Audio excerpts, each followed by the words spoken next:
Good morning class, जल्दी बैठिए बाबू, हट जाओ।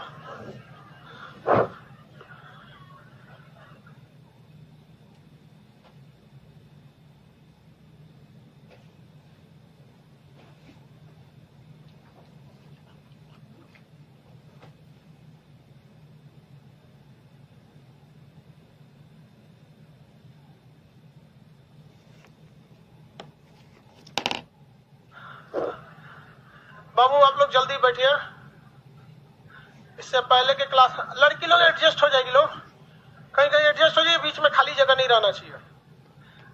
ये जो एक लाइन है ना, इस पे 15 लड़की कम से कम रहनी चाहिए एक लाइन में, ऐसे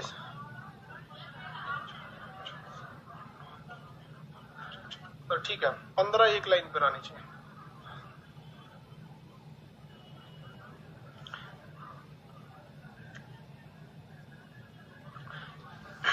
चलिए बाबू यहाँ देखिए ध्यान से, आप लोग इधर देखो बाबू, वहां क्या लिखा है? गर्ल्स का सीट है।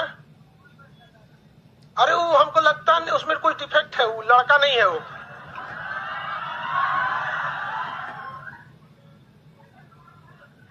उसको रोक के रखो, चेक करना पड़ेगा उसको, तो लड़का नहीं है। वहां बार बार लिखा है यहाँ तक लड़की का सीट है, तो मतलब जब सीट है तो सीट है, आप वहां बैठ के डिस्टर्ब ना करें किसी को। ए छोटका, खड़ा हो तुम। अशोक का कौन सा शिलालेख? 14 शिलालेख में 2 अन्य ऐसे शिलालेख बताइए जो भिन्न हैं दोनों से।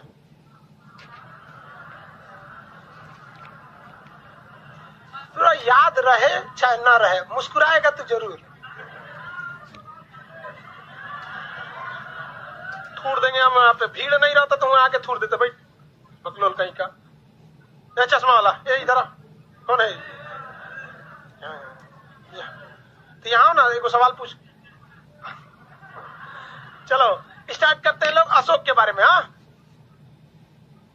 अशोक के क्लास को हम लोग स्टार्ट करते हैं। अशोक के बारे में जहां तक बताना था, क्या हुआ? नंदिनी कौन लड़की है इसमें? चाबी लेके चलाई है, कहाँ है वो? चाबी फेंक दीजिए वहां से, किसी लड़का को पास करा दीजिए। ले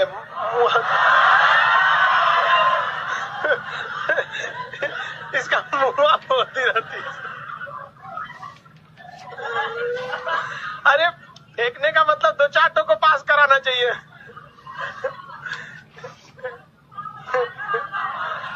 लड़की एक तो कोई चीज फेंकने को कहा, तो लड़की को तो अजीब है फेंकेंगे सर। समझे में नहीं आता वो जाएगा किधर, मुंह फोड़ती रहती इसका। अशोक के बारे में चलो बाबू अब ध्यान से हम लोग समझते हैं, टॉपिक पे आते हैं। अशोक एक महान शासक था, इसमें कोई डाउट नहीं है। योद्धा भी महान था, इसमें किसी को कोई डाउट नहीं है। हल्ला नहीं करोगे आवाज जाएगा, ठीक है? एक आदमी की आवाज आप 3-4 हजार रहेगा, सब मिलके हल्ला करेगा तो कहां से आएगा? सुनो ध्यान से, अशोक को अब जान ले लेते हैं लोग, बहुत जी गया, खत्म करते हैं। अशोक मरा था कि नहीं? चलिए अब इनको धीरे धीरे निपटाते हैं। अशोक का समय यानी मौर्य काल में, मतलब मौर्य वंश के समय, जो प्रशासनिक व्यवस्था देखिए, प्रशासन करना बड़ी टफ होता है, उसमें हायरार्की फॉलो करना होता है। हायरार्की मतलब पद सोपान, ना आपको हायरार्की समझ में है और ना पद सोपान समझ में है। मतलब जो एडमिनिस्ट्रेटिव स्ट्रक्चर है, आपको अगर कोई दिक्कत हो तो थाने में जाते हैं, उसके ऊपर देखेंगे तो एसडीएम, सीओ, फिर ये आपका डीएम, कमिश्नर, सेक्रेटरी बहुत बड़ा पद होता है, सचिव बोलते हैं उसको, सचिव। अधिकारी लोग को छुट्टी उट्टी वही देते हैं सचिव से ही पूछ पाछ के मुख्यमंत्री लोग कोनो काम करते हैं। मतलब इन लोग को क्या आता है, बहुत ज्यादा इन लोग का फील्ड एरिया राजनीतिक नॉलेज होता है, ऐसे कोई किताबी तो होता नहीं उतना, तो सचिव का पद। उसी तरह जब मौर्य काल में जो आप प्रशासनिक व्यवस्था देखेंगे तो सबसे ऊपर होता था राजा, सबसे ऊपर राजा, उसके नीचे युवराज, राजा के नीचे सबसे पहला कौन था भैया? राजा, तो वंशानुगत था। उसके नीचे युवराज। अब आपको भी पता होगा कि बिंदुसार के 2 युवराज थे, सुसीम और अशोक। कली बताइए तो श्रीनगर की स्थापना किसने किया था? कश्मीर के विद्रोह को दबाने के लिए पहले किसे भेजा गया और बाद में किसने दिया? अशोक। तो ये दो लोग तो हो गए भैया राजा के नीचे युवराज। अब प्रांत बना दिए गए थे, स्टेट, प्रांत बनाया गया था स्टेट। तो प्रांत का था प्रांतपति। क्या था? प्रांतपति, पति का अर्थ ध्यान रखने वाला, प्रांतपति। ये क्या देखता था? State, state. अब जब स्टेट देखता था तो आपको एग्जाम में क्वेश्चन पूछेगा भी तो कौन कौन स्टेट थे? तो पहले 4 स्टेट थे, अशोक ने कलिंग जीत के एक और स्टेट मिला लिया, तो अशोक के समय कितने हो गए? 5 हो गए। ऐसे अशोक को मिला कितना था? 4। क्या जीत लिया इसने? कलिंग पर कई बार आक्रमण हुआ है, लेकिन पूरी तरह कलिंग को जीता किसने था? अशोक। क्या इससे पहले क्या नंद वंश का शासक महापद्म नंद ने भी तो कलिंग पर आक्रमण किया? क्या जीत पाया था पूरी तरह? पूरी तरह नहीं जीता था, आक्रमण किया, कुछ हिस्सा जीता, कंप्लीट नहीं जीता था। अशोक का प्रांत का प्रांतपति। इसके बाद आता है जिला। जिला को कहा जाता था विष। तो विष का शासन विषपति, जिला का शासन विषपति। ये प्रांत हो गया। प्रांत मतलब हो गया स्टेट, प्रांत मतलब स्टेट, स्टेट का शासन प्रांतपति। विष मतलब क्या हो गया? जिला, डिस्ट्रिक्ट, डिस्ट्रिक्ट। आप लोग भी किसी न किसी डिस्ट्रिक्ट के रहने वाले होंगे। डिस्ट्रिक्ट से याद आया, यहाँ एक कोई लड़की है जिसका ये छूटा हुआ है पर्स, और इसमें ये छूटा जो था ये क्लासरूम में नहीं छूटा, ये मार्केट में यहाँ से लगभग आधा उधर सब्जी मंडी के पास छूटा है। तो इसमें किसी ने चेक किया तो उसका आई कार्ड इसमें है कोचिंग का, वो और उसमें इस बेचारी का इसमें एको पैसा वैसा नहीं है, लेकिन उस बेचारी का सारा डॉक्यूमेंट्स है। यहाँ देखो। अब बताइए ये लड़की लोग को भी हम समझ में नहीं आता ये क्या करती है सब। बताओ ये सब लेके दिखाते तुम देखो, अरे हंसता मत यार, तुम लोग को भी समझाते हैं। ये पर्स में ओरिजिनल डॉक्यूमेंट लेने की जलते हैं, आधार कार्ड, ला Aadhaar card, PAN card, bank ATM, ये दो कौन सी वोटर कार्ड, एगो और एटीएम, एगो नयका वोटर कार्ड, सब ओरिजिनल। अब हम क्या करेंगे? अब हम इसको पोस्ट ऑफिस से करके इसके आधार कार्ड पे जो एड्रेस है वहां घर भेज देंगे। और क्या कर सकते हैं? इसमें नंबर भी रहता तो कम से कम इसको याद से भेजवा देना जी बेचारी के घर पे। लेकिन आप सबको कहते हैं ये सब डॉक्यूमेंट लेके घूमने की चीज है, इसका फोटोकॉपी रखिए अपने पास। अब इसमें इसका ना कोई नंबर है ना कुछ कि आदमी इसको बुला दे सके, उसको भी पता नहीं होगा, उसको तो गिरा होगा बाजार में, उसको क्या पता कि कोचिंग में आया। हाँ पैसा होगा तो कोई निकाल लिया होगा, पैसा तो इसमें था नहीं। आप लोग को भी कहते भाई इस सब चीजों को लेके मत घुमा कीजिए। तो मिला तो हम कल कोरियर कर देंगे, इसको याद से कोरियर कर देना जी। सैटरडे संडे बीच में आ जाएगा, उतना देर में लड़की का आधा लीटर खून सूख जाएगा। और आधार कार्ड का है। चलो भैया, जिला जो हो गया विषपति, जिला का शासन किसके पास हो गया? विषपति। इसके नीचे होता था एक होता गोप। क्या होता था? गोप। गोप जो होता था 10 गांव का मालिक होता था। 10 गांव का क्या होता था? गोप। क्या होता था? गोप। आज भी पटना में कई लोग जो होते हैं उनका टाइटल देखिएगा गोप लगा होता है। बिहार में गोप, कई तो यहाँ पे लोग हैं पटना के लोकल लोग, पता नहीं कौन गोप है, वो टाइटल है। इसके सबसे नीचे था ग्रामिक। क्या था? ग्रामिक। ग्रामिक क्या था? मुखिया, गांव का मुखिया। तो प्रशासन की सबसे छोटी इकाई, तो सबसे नीचे वाला ग्राम, और सबसे बड़ा कौन था? राजा। क्या था? राजा। अब आप बताइए मौर्य काल में जो प्रशासन था क्या एक ही व्यक्ति के पास था? सबके पास था। तो यानी प्रशासन केंद्रीकृत यानी एक ही व्यक्ति के पास था कि विकेंद्रित था? डिसेंट्रलाइज था। यही अच्छा भी होता है, डिसेंट्रलाइज। आज भी आप देखिएगा तो शासन, आज भी हम लोग का जो भारत है वो डिसेंट्रलाइज है। आपके गांव में अगर नल लगवाना है तो आपके यहाँ के सांसद का वो काम नहीं है, ना ही आपके विधायक का काम है, वो मुखिया का काम है। और मुखिया को इसकी सूचना वार्ड मेंबर देता है कि हमारे गांव में फलाना के दुआरी पे एगो नल का लगा दीजिए, लगा देता है, वहां पे फिर पैसा आता है। तो मुखिया का काम है। जैसे पटना में कोई गली बनवानी है, पटना शहर के अंदर, तो यहाँ के पटना के विधायक बनवाएंगे, सांसद, नगर निगम, यहाँ का नगर निगम, उसी के देख रेख है। गाड़ी वाला आया घर से कचरा निकाल, फिर भी लोग कचरा फेंक देते हैं। ये समझ में आ गया? आगे बढ़ जाए। सबसे ऊपर बताइए पद बोलिए सबसे पहला। राजा के नीचे युवराज, युवराज के नीचे प्रांतपति, उसके नीचे विषपति, उसके नीचे गोप, उसके नीचे ग्रामिक। क्या था? ग्रामिक। सबसे बड़ा पद राजा। गोप के अंडर कितने गांव? सबसे छोटा पद प्रांत का शासन किसके पास? जिला का शासन जिला का शासन विस्पति के पास। प्रांत को देखते हैं। मौर्य काल में कुल प्रांतों की संख्या 4 थी। मौर्य काल में प्रांतों की संख्या 4, लेकिन अशोक ने कलिंग पर आक्रमण करके एक और राज्य को जीत लिया। उस राज्य का नाम क्या था? कलिंग। अशोक ने कलिंग पर आक्रमण करके कलिंग को पूरी तरह से जीत लिया। किसने? अशोक। तो अशोक के समय प्रांतों की संख्या कितनी हो गई? 5। प्रांतों की संख्या 5। स्टार्ट करते हैं, लोग नक्शा के हिसाब से देख लेते हैं, यादें हो जाएगा, लिखने की जरूरत नहीं पड़ेगी। अभी ये इधर का एरिया समझिए। सबसे ईस्ट साइड में देखेंगे उत्तरापथ। कौन सा? उत्तरापथ। उत्तरापथ ये हो जाएगा यहाँ पर। दक्षिणापथ ये हो जाएगा, ये बीच वाला हो जाएगा अवंती। ये पूरब की ओर है तो प्राची, पूरब की ओर है तो प्राची। और ये वाला हो जाएगा उड़ीसा वाला कलिंग। उड़ीसा वाला क्या हो जाएगा? कलिंग। कितने राज्य हो गए? 5। कितने राज्य? 5। अब आप बताइए कि ये तो उत्तरापथ हो गया, ये दक्षिणापथ, ये अवंती बीच वाला। अवंती को क्या अशोक ने जीता था? अशोक किस वंश का था? मौर्य वंश। मौर्य वंश से पहले था आपका नंद वंश। नंद वंश से पहले था आपका शिशुनाग वंश। और शिशुनाग वंश से पहले था हर्यंक वंश। और हर्यंक वंश का संस्थापक बिंबिसार अपने राज्य का डॉक्टर जीवक को अवंती के राजा चंद प्रद्योत की सेवा में भेजा। उसने तो वहीं पे अधीनता स्वीकार कर दी। ये तो इसे वंशानुगत मिलते आ रहा है कि नहीं आ रहा है यहाँ पे? तो पिछला चीज याद रखेंगे यहाँ पे। ये जगह बोलिए तो प्राची। कौन सा? प्राची। और ये कलिंग। इसमें अशोक का मुख्यालय यानी राजधानी किसमें होगा? प्राची में। कौन सा? प्राची। तो ये प्राची को पूर्वापथ कहते थे। ये कौन सा हो गया? उत्तरापथ। कौन सा?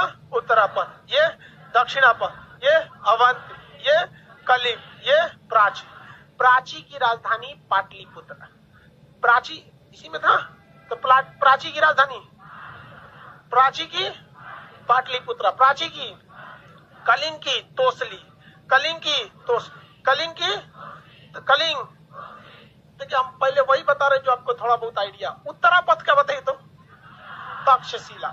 उत्तरापथ का उत्तरापथ। दक्षिणापथ स्वर्णगिरी। दक्षिणापथ स्वर्णगिरी महाराष्ट्र में। कहा? महाराष्ट्र। तो दक्षिणापथ स्वर्णगिरी। अब आ गए अवंती। अवंती का उज्जैनी। अवंती का उज्जैनी या उज्जैनी, मत ये बराबर है, वही चीज है, उज्जैनी। तो टोटल अशोक के समय कितने राज्य? लेकिन मौर्य काल में 4। किसी कोई दिक्कत नहीं ना। उत्तरापथ की राजधानी तक्षशिला, दक्षिणापथ की स्वर्णगिरी। तक्षशिला तो पाकिस्तान के रावलपिंडी में चला गया, अभी वर्तमान में विभाजन जब हो गया। स्वर्णगिरी महाराष्ट्र दक्षिण भारत में है। अवंती की राजधानी उज्जैन। अवंती की राजधानी प्राची को पूर्वी प्रदेश भी कहा गया, क्योंकि पूरब में है। इंडिया के हिसाब से बिहार तो पूरब में ही है। कलिंग का तो समझ में आ गया। अशोक के समय अशोक देखिए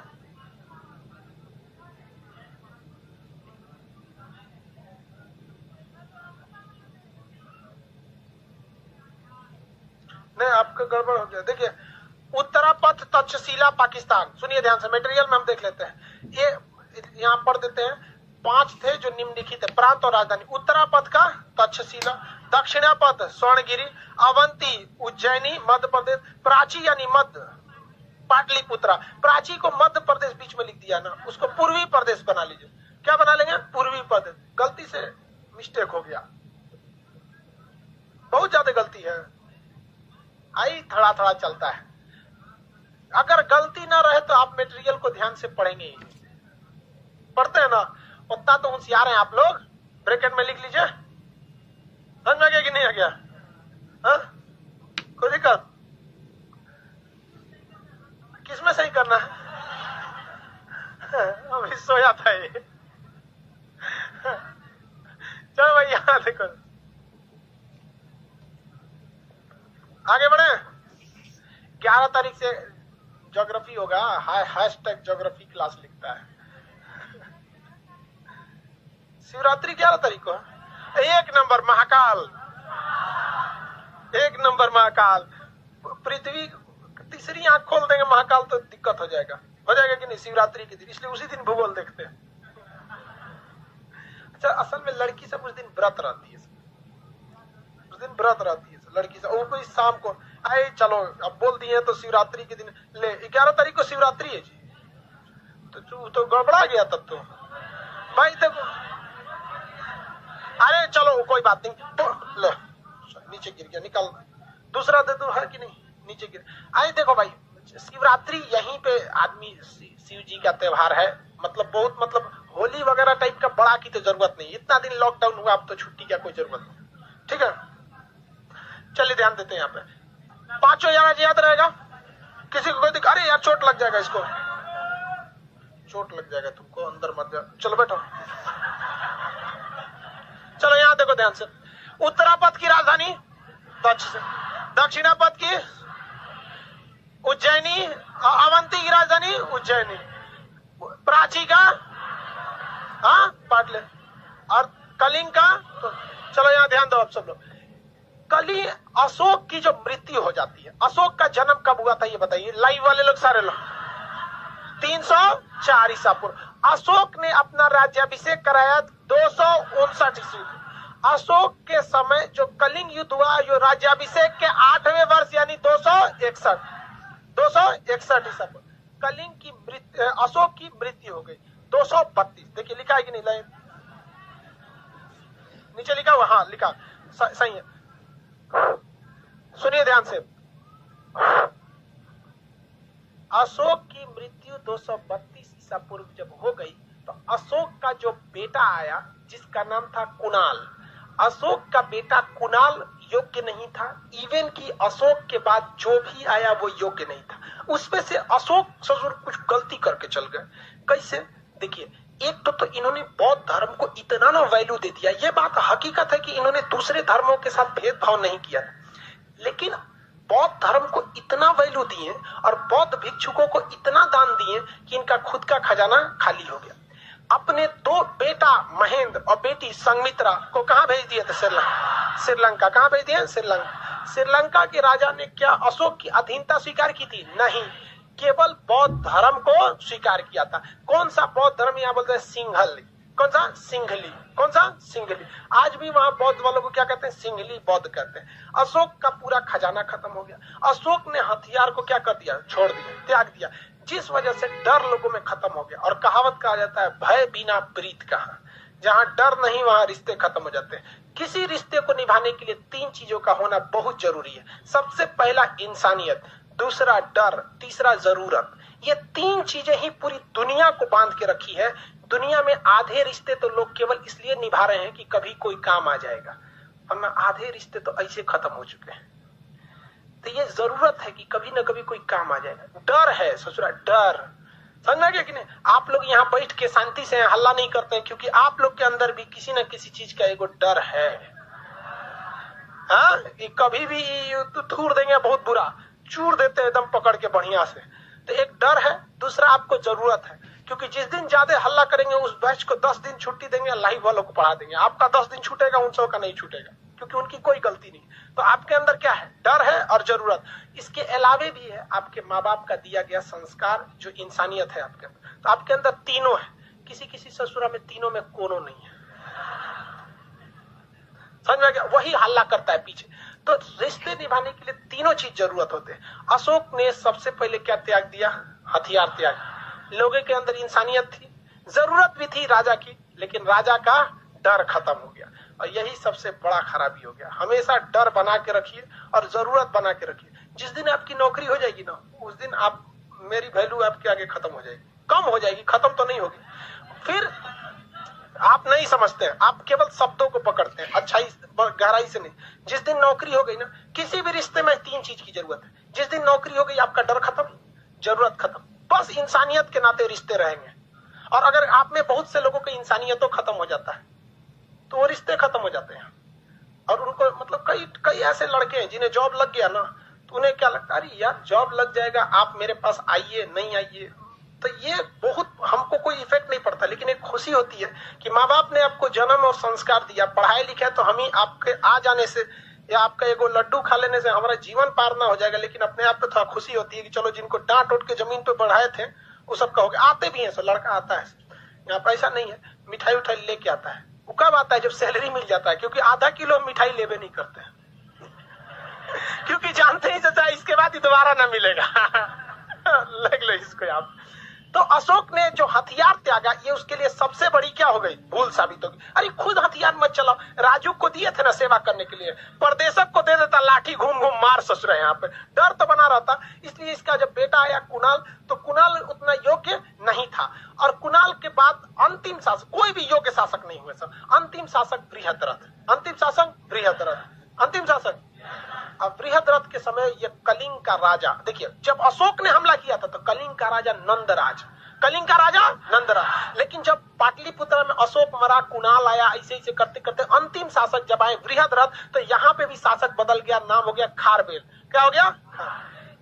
कह दिया कलिंग अलग, कलिंग अलग। तो अशोक ने कलिंग को क्या किया था? जीता था।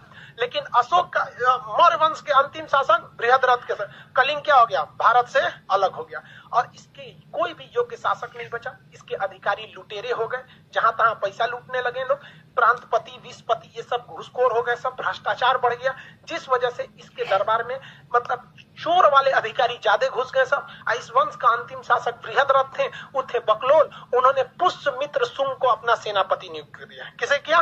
पुष्यमित्र शुंग। पुष्यमित्र शुंग ने कहा कि सचुराई तो बकलोल है, इसको राजा बन के क्या होगा? और इतिहास से गवाह है कि हर्यंक वंश का अंत उसी के सेनापति ने किया। हर्यंक वंश के बाद शिशुनाग वंश का अंत उसी के सेनापति ने किया।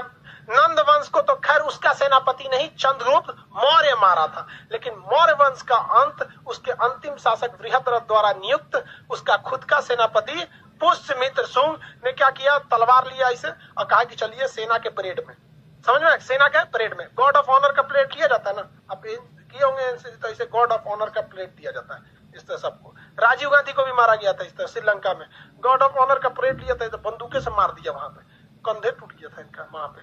तो वो कभी अलग बात है उसका, समझ में आ गया कि नहीं आ रहा?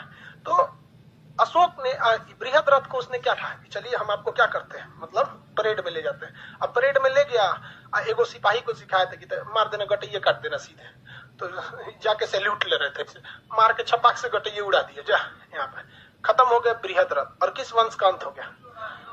मौर्य वंश का अंत हो गया। और मौर्य वंश का अंत करने वाला खुद उसी वंश का सेनापति पुष्यमित्र शुंग, और कहा कि भाई राज्य तो वही रहेगा, राज्य तो वही रहेगा, बस कलिंग अलग हो गया था, राज्य क्या रहेगा? वही रहे।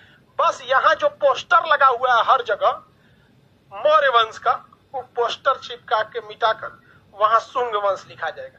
जिस तरह मुगल सराय का पोस्टर हटा के दीनदयाल उपाध्याय, कांग्रेस का पोस्टर हटाकर बीजेपी का पोस्टर, मौर्य वंश का पोस्टर हटाकर शुंग वंश। लेकिन ये पोस्टर क्या परमानेंट रहेगा? इनको भी उखाड़ेगा, और खुद को इन्हीं का सेनापति। हाँ, वो दूसरा था। एक और बृहद्रथ पढ़े थे, कहाँ पढ़े थे बताइए?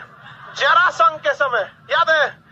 हाँ, बृहद्रथ वंश, मगध का पहला राजवंश बृहद्रथ। लेकिन उसका ऐतिहासिक प्रमाण है, वो धार्मिक मान्यता है। कैसा है? धार्मिक। तो वो भी एक बृहद्रथ है। देखिए इसमें बड़ा कंफ्यूजन हो जाएगा आपको, 3-4 जगह, एक बृहद्रथ में होगा, एक नंदी वर्मन में होगा, एक चंद्रगुप्त में होगा। चंद्रगुप्त मौर्य, चंद्रगुप्त प्रथम, चंद्रगुप्त द्वितीय, चंद्रगुप्त विक्रमादित्य। तो एक नाम से कई आदमी होते हैं ऐसे कि नहीं होते हैं? तो ये कौन से वंश का अंत हो गया? मौर्य वंश। मौर्य वंश के शुरुआत में कितने राज्य थे? 4। अशोक ने जीता 5। मौर्य वंश जब लड़खड़ा रहा था तो फिर कितने हो गए? 4। मौर्य वंश में शामिल किया गया अंतिम राज्य कौन था? कलिंग। मौर्य वंश से अलग होने वाला राज्य कलिंग। किस राजा ने कलिंग को अलग किया था? खारवेल। किस राजा के समय अशोक ने आक्रमण किया था? नंदराज के। मौर्य वंश के पतन का सबसे मुख्य कारण क्या था? अशोक का हथियार त्याग देना। दूसरा कारण देखिए, ये भी बहुत बड़ा कारण नहीं था। एक और बात बता, ये भी बहुत बड़ा कारण नहीं था हथियार त्याग देना। सबसे बड़ा अगर कोई कारण था तो उसके उत्तराधिकारी जो उसके बाद आए थे वो लोग का क्या हो जाना? भ्रष्टाचार, वो अयोग्य तथा भ्रष्टाचारी हो जाना, जिस वजह से बौद्ध धर्म क्या हो गया? समाप्त। बौद्ध धर्म कर रहे हैं, मौर्य काल समाप्त हो गया। इसके बाद कौन आया?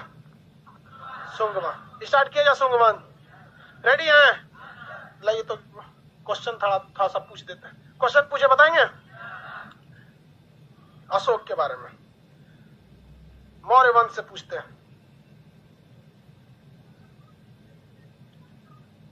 अशोक के समय पैसा भी खत्म हो गया था। देखिए बाबू, बात समझिए आप, जो जो कारण गिनवाएंगे सारा कारण सही है। ट्रेजरी का यानी कोष का खत्म हो जाना, उत्तराधिकारी का अयोग्य हो जाना, अशोक के हथियार त्याग देना, भ्रष्टाचार हो जाना, अधिकारी जो होते हैं राजा के प्रति ईमानदार न रहना, सारा कारण है। लेकिन एक बात कहते हैं कि अगर हमारा कोष खाली भी हो जाता है तो योग्य व्यक्ति का काम होता है उस कोष को भरना। आपको जानकर ताज्जुब होगी, जब मनमोहन सिंह वित्त मंत्री होते थे ना 1991 में, तो भारत इतना गरीब हो गया था कि केवल 15 दिन का पैसा बाकी था। सारे देश भारत के ऊपर गिद्ध की तरह नजर गड़ाए थे कि अब ये फिर बर्बाद हो गया, 15 दिन बाद तो इसका हालत भिखारी की तरह हो जाएगा। मनमोहन सिंह को जब कमान दिया गया था 1951 में, 1991 देखिए हमारे से मात्र ये गलती हो जाता है भाई बोलने में, इसको ध्यान नहीं दे। 1991 में तो उन्होंने नई आर्थिक नीति लाया था और उसके बाद भारत को इतना सुधारा मनमोहन सिंह ने, इतना सुधारा, जिस तरह से लोहार बर्तन को कैसे ठोकते रहता है उस तरह भारत को ठोकते रहा। कब से? 1991 से। और 2004 में उनको भारत के प्रधानमंत्री का पद मिला।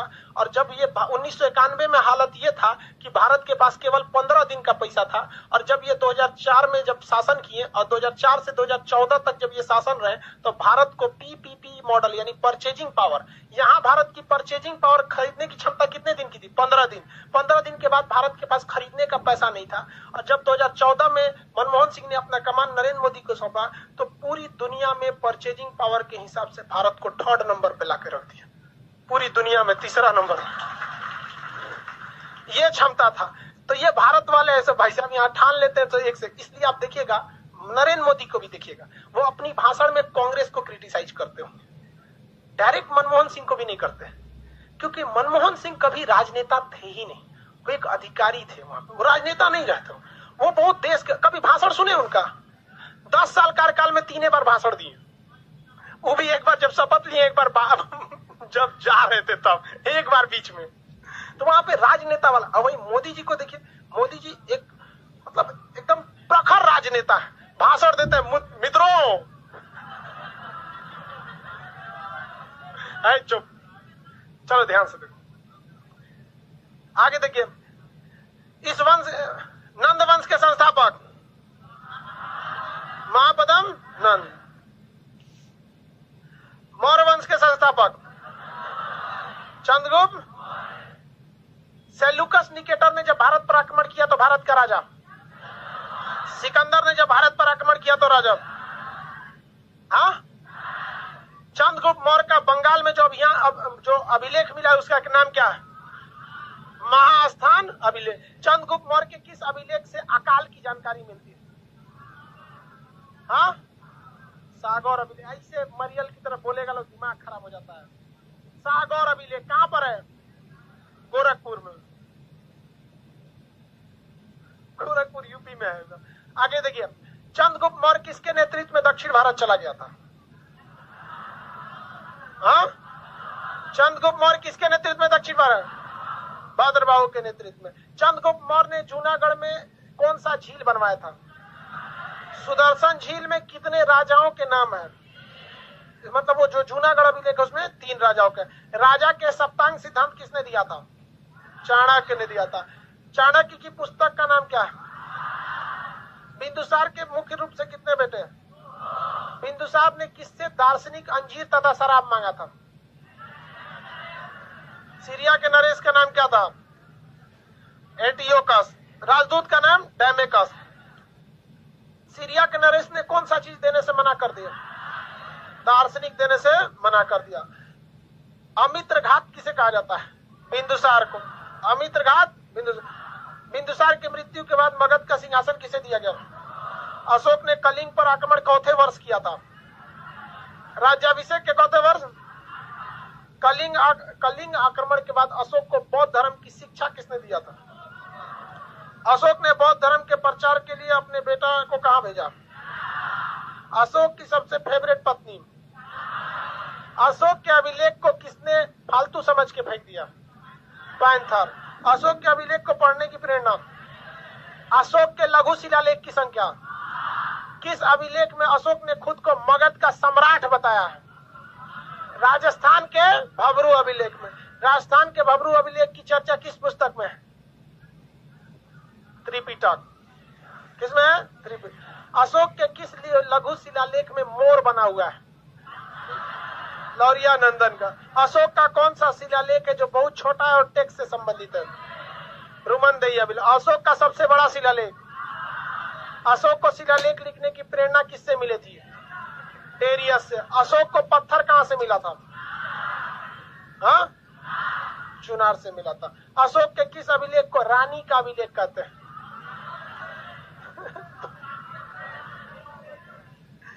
द्वितीय अभिलेख। उसमें तो पशु चिकित्सा। कौशाम्बी अभिलेख, उसे इलाहाबाद कौन लाया था? अशोक का सबसे बड़ा अभिलेख। 14 शिलालेख में 2 भिन्न शिलालेख जो खरोष्टी लिपि में, मानसेहरा और शाहबाजगढ़ी। द्विभाषी अभिलेख किसे कहते हैं? हाँ, सरे कुना अभिलेख। सीताध्यक्ष कौन विभाग देखता था? आकराध्यक्ष खनन। लक्ष्मणाध्यक्ष राक्षिन किसे कहा गया? गूढ़ पुरुष किसे कहा गया? सम्राता का काम क्या था? टैक्स। सन्निधाता। किस जगह से अशोक के एक भी शिलालेख नहीं मिले? अशोक धार्मिक रूप से सहिष्णु की असहिष्णु? हाँ, सहिष्णु था। किसी को कोई दिक्कत नहीं। चलिए अब कौन सा वंश देखते हैं? शुंग वंश। एक बार थोड़ा सा रफली देखते हैं शुंग वंश के बारे में। पहले सबसे पहले शुरू कहां से हुआ था वंश? हरियंक वंश है। शॉर्टकट क्या था? हसीन मसूक शाह। मसूक शाह, यही था ना। हम लोग कहां तक देख लिए? मौर्य वंश। अब कौन सा वंश देखना? शुंग वंश। कौन सा वंश? शुंग वंश। शुंग वंश के संस्थापक पुष्यमित्र शुंग। पुष्यमित्र शुंग। इनमें 3 चीज बहुत ध्यान से याद रखिए। सबसे पहला कि इन्होंने अपनी राजधानी तो पाटलिपुत्रा को रखा, लेकिन इन्होंने अपनी पहला राजधानी क्या था? पटना। पटना लिख देते आप समझिएगा, पाटलिपुत्रा उतना बड़ा लिखेंगे तो गलती हो जाएगा पिछड़ा में। विदिशा को बनाया। किसे बनाया? विदिशा। विदिशा कहां पर है? मध्य प्रदेश। मध्य प्रदेश में है विदिशा। मध्य प्रदेश में है विदिशा। ये मगध पर शासन किया था। कहां शासन किया? मगध। इस मगध पर शासन किया, लेकिन ये खुद ससुरा मगध का नहीं था, ये मध्य प्रदेश का था, बाहर का था। तो कहेगा कि मगध पर शासन करने वाला गैर मगध राजा कौन था? तो पुष्यमित्र शुंग। कहेगा मगध पर शासन करने वाला गैर क्षेत्रीय राजवंश कौन था? पुष्यमित्र शुंग का वंश का नाम शुंग वंश। तो क्या था ये? क्षेत्रीय था कि गैर क्षेत्रीय था? हाँ, गैर क्षेत्रीय। गैर क्षेत्रीय। इनका लगाव ज्यादातर कहां था? मध्य प्रदेश। संस्थापक कौन थे? पुष्यमित्र शुंग। ये जाति का क्या था भैया? ब्राह्मण था। ऐसे ब्राह्मण इसे लिखाता है जी, ऐसा ही लिखा गया यहाँ। जाति का क्या था भैया? ब्राह्मण। पुष्यमित्र शुंग जाति के क्या थे? ब्राह्मण। और इनको सबसे ज्यादा एलर्जी था तो बौद्ध धर्म से। किसे? बौद्ध। जरा देखिए तो, जस्ट इसके पहले है मौर्य वंश। सबसे ज्यादा अगर बौद्ध धर्म का विकास कहीं हुआ तो किसमें? उसके बाद आया शुंग वंश। बौद्ध धर्म के पीछे भाई साहब ये हाथ धो के पड़ गया। ध्यान से समझिए, साउंड बढ़ाने के लिए बोल रहा है जी, देखना। तो इसने बौद्ध धर्म को उजाड़ने के लिए ना, जितने बौद्ध स्तूप थे जहां पूजा, देखिए स्तूप वो जगह थे जहां पे बौद्ध धर्म की पूजा आराधना की जाती थी, और चैत्य उस जगह को कहा जाता था जहां पर वो लोग भिक्षुक वगैरह रहते। तो ये लोग जो बौद्ध स्तूप था उसको तोड़वाना चालू कर दिया। जितने बौद्ध धर्म के मठ, स्तूप, संघ वगैरह थे सबको क्या कर दिया? तोड़वाना चालू कर दिया। बहुत ज्यादा तोड़वा दिया यहाँ पर। लेकिन ऐसा नहीं है कि केवल तोड़वाया, इसने 2 स्तूप का पुनर्निर्माण भी कराया। पुनर्निर्माण नहीं मतलब डेकोरेशन कराया, जिसमें एक है सांची का स्तूप। उसकी जो खिड़कियां थी ऐसे नॉर्मल थी, तो उसके साइड साइड में तांबे का क्या लगवा दिया? चौखट लगवा दिया ताकि सुंदर लगे। और एक और मध्य प्रदेश में ही अभिलेख है, भरहुत अभिलेख। उसकी जो खिड़की थी उसको बेहतरीन पत्थर से करा दिया। जैसे ताजमहल भी तो पत्थर का ही है ना, तो बेहतरीन पत्थर से क्या किया? लगा दिया। संगमरमर नहीं लगाया, पत्थर में भी कई कैटेगरी होते हैं, सब बेहतरीन पत्थर। तो ये बौद्ध विरोधी था या बौद्ध विरोधी था? बौद्ध विरोधी था। लेकिन इसने 2 स्तूप का निर्माण कर, मतलब सजा। एक कौन था? सांची का स्तूप। सांची का स्तूप कहाँ पे? मध्य प्रदेश में। दूसरा भरहुत अभिलेख। कौन सा? भरहुत अभिलेख। ये भी कहाँ है? मध्य प्रदेश में। बताइए इसे किस चीज का करा दिया? तांबा का। किसा? तांबा का। ऐसे पत्थर से, पत्थर से खिड़कियों को, सांची के स्तूप की खिड़कियों को क्या किया था? बेहतरीन ढंग से तांबा का करा दिया। और भरहुत अभिलेख मध्य प्रदेश में उसको किसने करा दिया? पत्थर का करा दिया था। ये बौद्ध विरोधी था। इसके समय बौद्ध धर्म का बहुत ज्यादा क्या हुआ था? रुकावट आ गया। तो अब बताइए किस धर्म का विकास हुआ होगा? ब्राह्मण धर्म का। कौन धर्म? ब्राह्मण। ब्राह्मण थे यहाँ लोग, ब्राह्मण थे। इसके समय में 4 प्रमुख पुस्तकों की रचना हुई। जातक ग्रंथ की रचना किसके समय हुई? पुष्यमित्र शुंग के। जातक की रचना पुष्यमित्र शुंग। जातक ग्रंथ किससे संबंधित है? बौद्ध धर्म से। इसी के समय अष्टाध्यायी की रचना की गई। पाणिनि ने क्या रचना किया? अष्टाध्यायी। पाणिनि ने अष्टाध्यायी की रचना किया। पाणिनि की पुस्तक का नाम क्या? अष्टाध्यायी। पाणिनि की पुस्तक का नाम अष्टाध्यायी। कितने लोग बता सकते हैं इसका संबंध किससे? व्याकरण से। महाभास। पतंजलि ने क्या लिखा? महाभास। पतंजलि ने महाभास। महाभारत नहीं, महाभास। महाभास किसने लिखा था? पतंजलि। महाभास लिखा था पतंजलि ने। महाभास की रचना पतंजलि ने किया था। इसके अलावे मनु ने लिखा मनुस्मृति। किसने लिख दिया? मनुस्मृति। मनुस्मृति। इसके समय 4 प्रमुख पुस्तकों की भी क्या की गई? रचना की गई। इसने अपनी राजधानी रखा पटना था, लेकिन सांस्कृतिक राजधानी फिर लेके कहाँ चला गया? विदिशा लेके चला। ये इस क्षेत्र का था कि गैर क्षेत्रीय जाति से। भाई साहब भारत में ना जाति की लड़ाई बड़ी हुई है। धनानंद जो का बाबूजी जो था महापदम नंद, वो क्षत्रिय के पीछे पड़ गया। क्या कर लिया? सर्व छत्रांतक। ये भाई साहब बौद्ध के पीछे पड़ गया। आवाज को क्या हो गया जी? बैटरी है, मिक्सर पुराना हो गया तो उसको चेंज करवा दो। लड़का सब महाभाष्य समझ में गया? ये पतंजलि थे। पतंजलि बहुत बड़े ब्राह्मण थे, यज्ञ वगैरह की जानकारी वगैरह महाभाष्य में। तो 4 प्रमुख पुस्तक की रचना हुई। जातक ग्रंथ, पाणिनि ने अष्टाध्याय, पतंजलि ने महाभाष्य, मनु ने मनुस्मृति। पहला राजनीति से संबंधित पुस्तक मनुस्मृति, मतलब शास्त्र, राजनीति शास्त्र से संबंधित होगा। इसके समय में विदेशी आक्रमण भी हुआ। इसके समय क्या हुआ? विदेशी आक्रमण हुआ। तो विदेशी आक्रमण इसके समय हुआ 2 बार। विदेशी आक्रमण, विदेशी आक्रमण हुआ। कितने आक्रमण हुए? 2 आक्रमण हुआ। कितने आक्रमण हुए? 2। देखिए आप में लिखा है कि नहीं? 7 यवन लिखा है बीच में। इसके समय विदेशी आक्रमण हुए। ब्रैकेट में क्या लिखा है?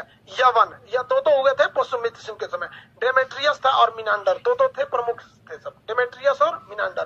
डेमेट्रियस जो था वो बहुत योग्य नहीं था, मिनांडर थोड़ा थोड़ा ठीक था।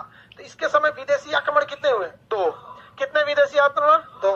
एक का नाम डेमेट्रियस। कौन था? डेमेट्रियस। Demetrius, Demetrius. दूसरा मियांडर। कौन था? मियांडर। ये आक्रमण किस देश से हुए थे? यवन से। कहां से? यवन से। यवन समझ रहे हैं ना? सिकंदर का जो एरिया था, यवन वाला, सिकंदर वाला एरिया। तो इसके समय कितने विदेशी आक्रमण हुए? 2। कितने विदेशी आक्रमण हुए? 2। एक का नेतृत्व किसने किया? डेमेट्रियस। दूसरे का? एक का डेमेट्रियस, दूसरा। इन दोनों में ही पुष्यमित्र शुंग जीत गया। दोनों में ही क्या हो गया? जीत गया। और दोनों ही लड़ाई इसने खुद नहीं किया, अपने बेटे अग्निमित्र को भेज दिया। किसे भेज दिया? अग्निमित्र ने किसे हरा दिया? और अग्निमित्र ने किसे हरा दिया? मिनांडर। लेकिन ये लड़ाई जीत के जब आ रहा था ना, तो इसका 4 महीना तक पते नहीं चला। इसका बेटा कौन? अग्निमित्र। पता नहीं चला कहाँ गया इसका बेटा। अजब टाइप का था, इधर उधर घूम रहा था, पता ही नहीं चला कहाँ। इसको डर लग रहा था पुष्यमित्र शुंग को कि हमारा बेटा मरा गया क्या यहाँ पे युद्ध में। असल में युद्ध के बाद जब आ रहा था ना, तो इसको प्रेम हो गया रास्ते में। लड़की का नाम था मालविका। क्या नाम था? मालविका। इस जो कौन सी था? अग्निमित्र। इस दोनों का जो चक्कर चला, सारा चक्कर को लिख दिया कालिदास ने। पूरा शुरुआत से लेके लास्ट तक ये सब कैसे उसको लाइन मार रहा था, कैसे मुस्कुराया, कैसे फंसाया, कैसे उसको डेयरी मिल्क दिया।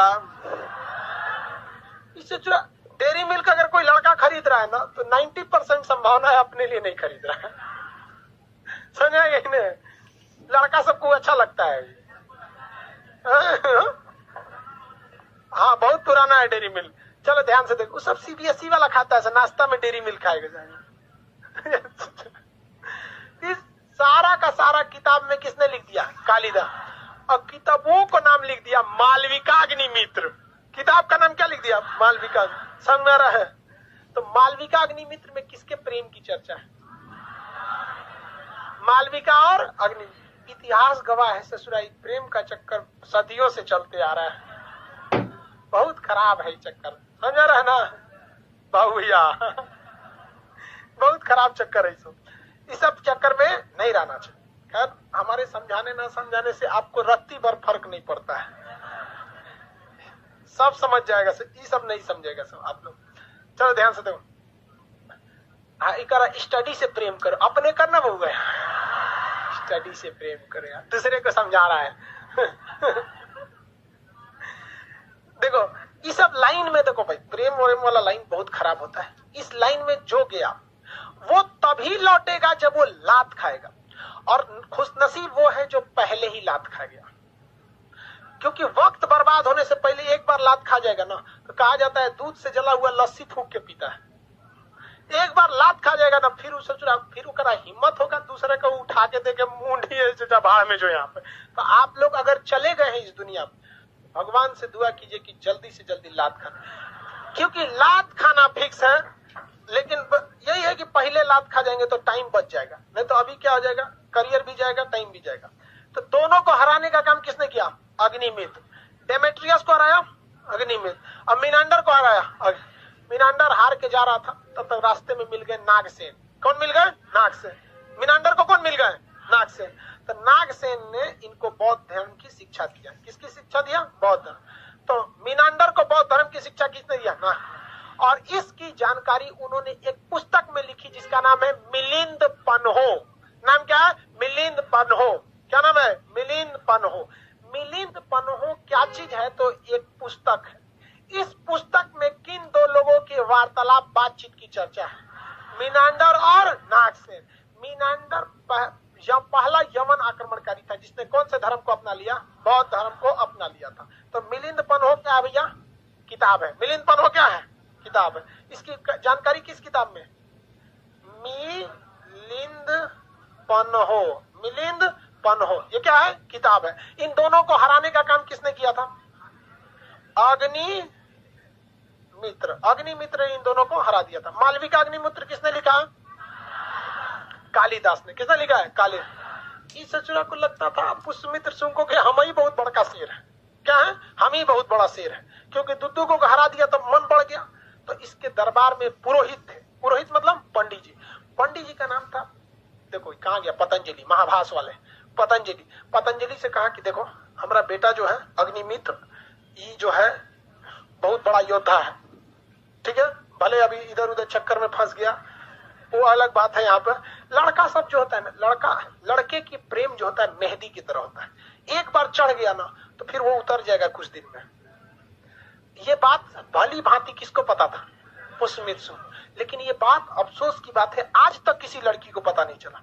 लड़का जब उसको डेमो देता है ना, अरे वाह तुम कितनी अच्छी हो, अरे उसको लगता है कि ये जिंदगी भर ऐसे ही करेगा। जो तरह पता चलता है वो डेमो है, डेमो। एडमिशन बाद तोरा बताएगा वो।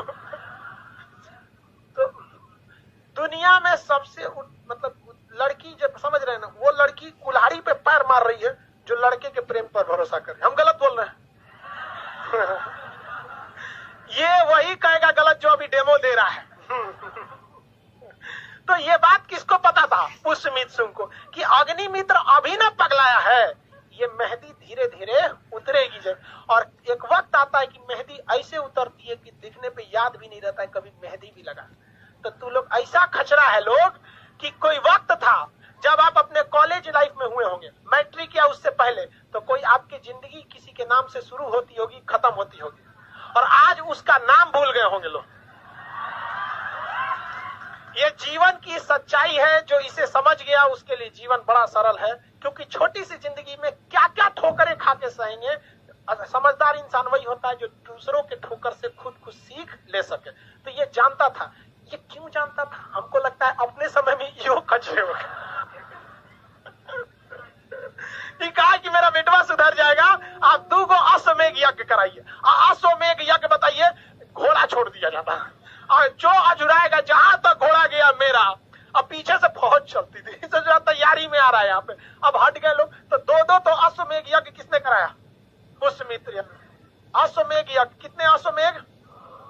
अश्वमेघ यज्ञ। अश्वमेघ यज्ञ किसने कराया? कितने यज्ञ कराया? किसके नेतृत्व में? इसलिए अरे बोल मत, गड़बड़ा जाएगा।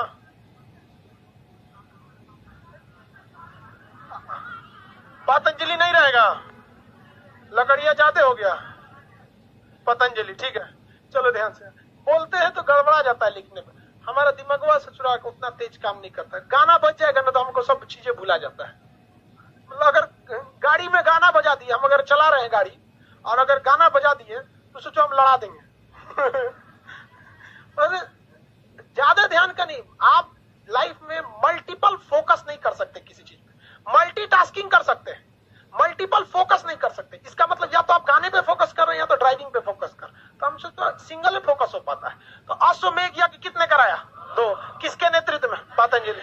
इसका मन बढ़ गया, सचा 2 को अश्वमेघ करा के बहुत बड़ा अच्छा खासा जमीन मतलब कब्जा कर लिया। और इतना होशियार था सब ना, जानता था कि वो राजा बढ़िया है तो उधर से घोड़वा हाँक लेता था, इधर इधर इधर थूर थूर देगा वहां पर। यहाँ जो बेचारा कमजोर राजा है, छोट मोट, उधर हाँक देता था, हाँक देता था। 2 को अश्वमेघ यज्ञ करा। इसको लगा कि हम बहुत बड़का राजा, अपने आप को अशोक द्वितीय समझने लगे। आया यहाँ पर, इसका मतलब जिसको देखो तनी सा, क्या बोले यार, तनी सा जीत जाते हैं तो अपने आप को सम्राट समझने लगते हैं। तो इसको लगा कि हम तो यहाँ मध्य प्रदेश से पूरा जीतिए रहे हैं, हमको कौन टकरा सकता है। अब कलिंग वाला तुम अलग कैसे हुआ रे मगध से, तोरो को मारेंगे। गया मारने, यहाँ कौन था? कार्ब। थूर दिया इनको उल्टे। कहा कि तू क्या समझता है, हमको एक बार वैक्सीन लग चुका है, अशोक लगवाया था। इतना ना बढ़िया से अशोक थूरा था कि यहाँ के लोगों ने हर एक हथियारों से परिचय हो गया था। ये हथियार इतना लेवल का थूरता है, ये हथियार इतना लेवल का थूरता है। कोई हथियार नहीं था जिससे अशोक ने थूरा नहीं था। इसलिए यहाँ का खारबेल ने किसको थूर दिया? पुष्यमित्र सिंह।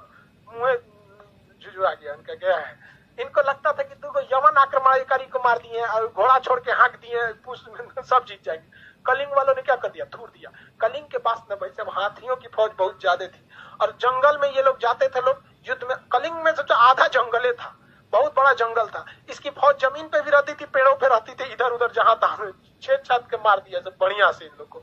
तो यहाँ पतंजलि मतलब ये पुष्यमित्र सुंग हार गए थे। हालांकि पुष्यमित्र सुंग एक योग्य शासक था, इसमें कोई दो राय नहीं है।